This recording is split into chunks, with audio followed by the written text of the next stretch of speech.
Hello and welcome. We're about 15 kilometers out from Sochi-Adler prior to making a visual landing on runway 20. This runway is shorter than 24 and has no ILS to guide you in, but I do enjoy this river valley approach and that's why I use it. Before we begin, a few notes. You can pause the mission at any time with the S key. That will be especially helpful if you are trying to read the text.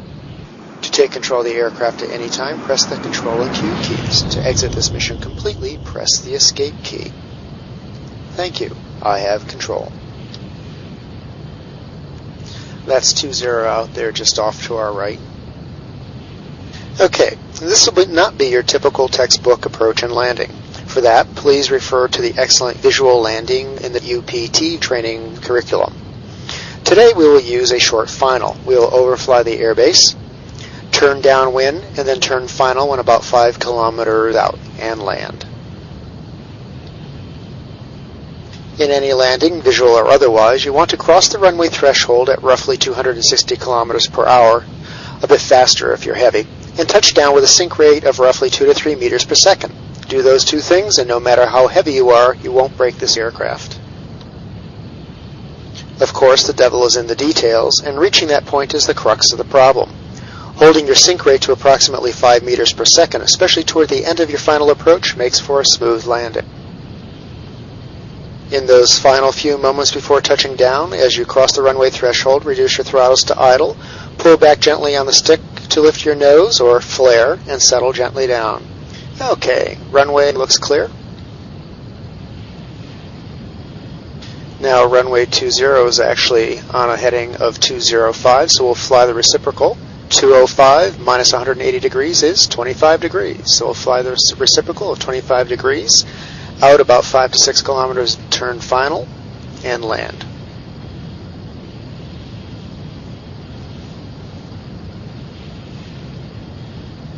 Definitely some activity down there. Okay, we will settle in on a heading of 25 degrees.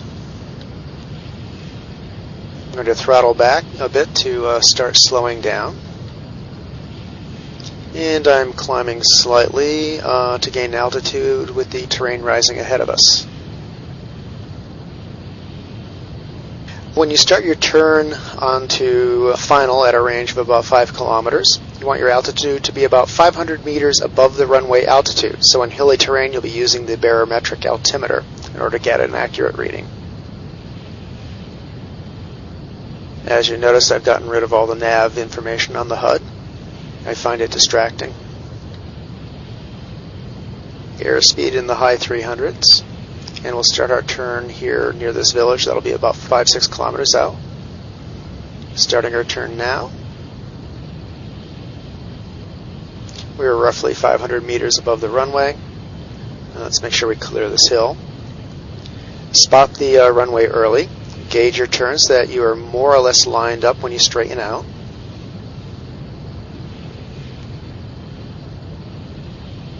Keep an eye on the angle of attack indicators so that you don't stall the aircraft. Doing so at this altitude would be the death sentence.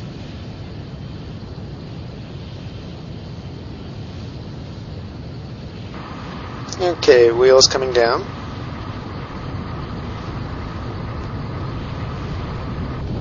Three green. Landing flaps.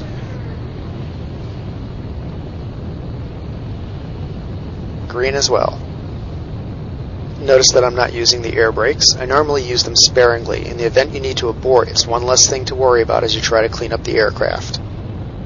Bleed off your airspeed gradually. You're aiming for 260 kilometers per hour as you cross the threshold, 280 or so if you're heavy. Play the throttle and remember that it takes time for changes to have an effect. You have to anticipate the aircraft. Lined up, hold the tire marks on the runway about a third of the way up your HUD. If they rise in the HUD, you're sinking too fast and are getting too low. If they're falling towards the bottom of the HUD, you are not sinking fast enough for your altitude and you're too high. Okay, holding this picture in the HUD. I've goosed the throttles a bit, holding at 260. 5 meter per second descent rate. Flare, 3, 2, touchdown. chute deployed. Make sure you do deploy it. Without it, you'll have one hell of a time stopping before the end of the runway. With it, we'll be able to turn onto this mid-taxiway coming up. And do make sure that your throttles are set to idle before you deploy that chute. If you don't, you'll shred it and end up owing your unit a new airframe. Let's turn onto the taxiway. So let's review. Start your final approach at about 5 kilometers out from the runway, and at an altitude of about 500 meters above that runway. And that altitude is approximate, it doesn't have to be exact. Your airspeed at that point should be in the high 300 range. So around 370 to 390 kilometers per hour. Bleed off your airspeed gradually. In an empty aircraft, aim to arrive at the runway threshold at about 260 kilometers per hour. If you're heavy, arrive at around 280. At that point, you should be descending at roughly 5 meters per second on the VVI.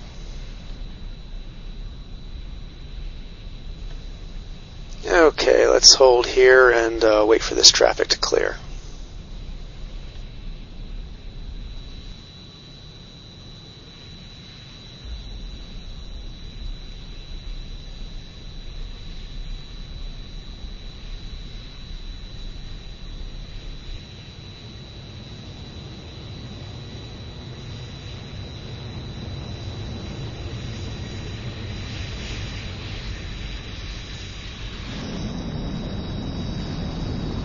Yeah, looks like one of your squadron mates heading up the coast this evening for some practice tonight with the Mercury pod.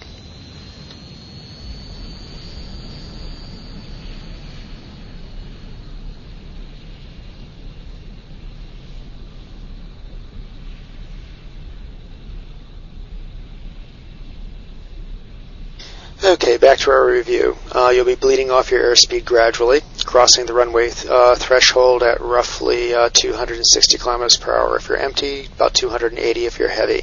Play with the throttle, and remember that it takes time for changes to have an effect.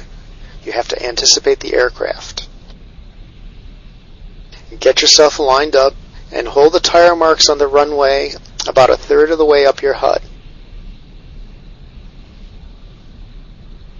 That's the sight picture you want to try and maintain as you adjust your sink rate and airspeed.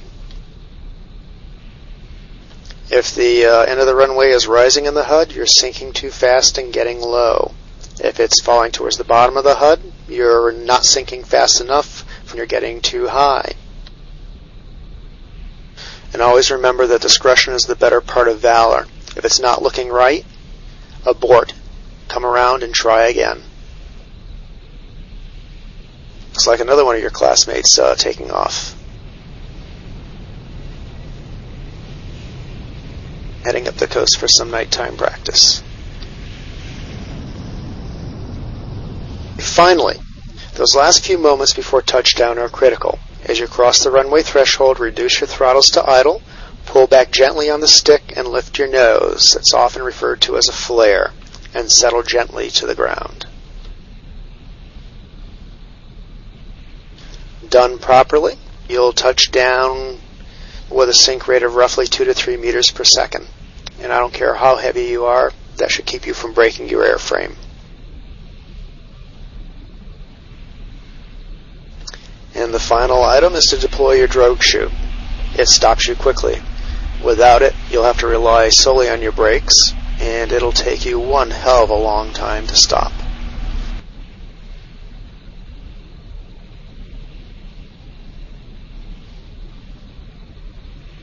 Just make sure those throttles are set to idle before you deploy it. Otherwise, you're going to blow that chute out, and you will be relying on your brakes.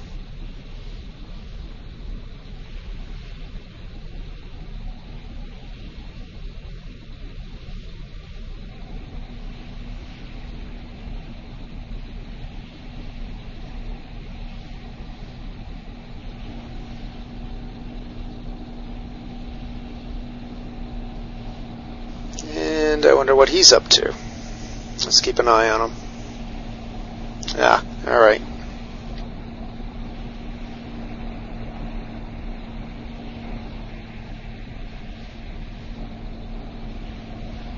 Okay, I'm taking us back out towards the runway. We still have plenty of fuel. If you would like, take control of the aircraft by pressing the Control and Q keys. Configure yourself for takeoff, then do some practice on your own. I've also included the original mission in the download folder. So let's start off with an empty aircraft and then slowly add fuel and weapons and practice landing the aircraft as it gets incrementally heavier.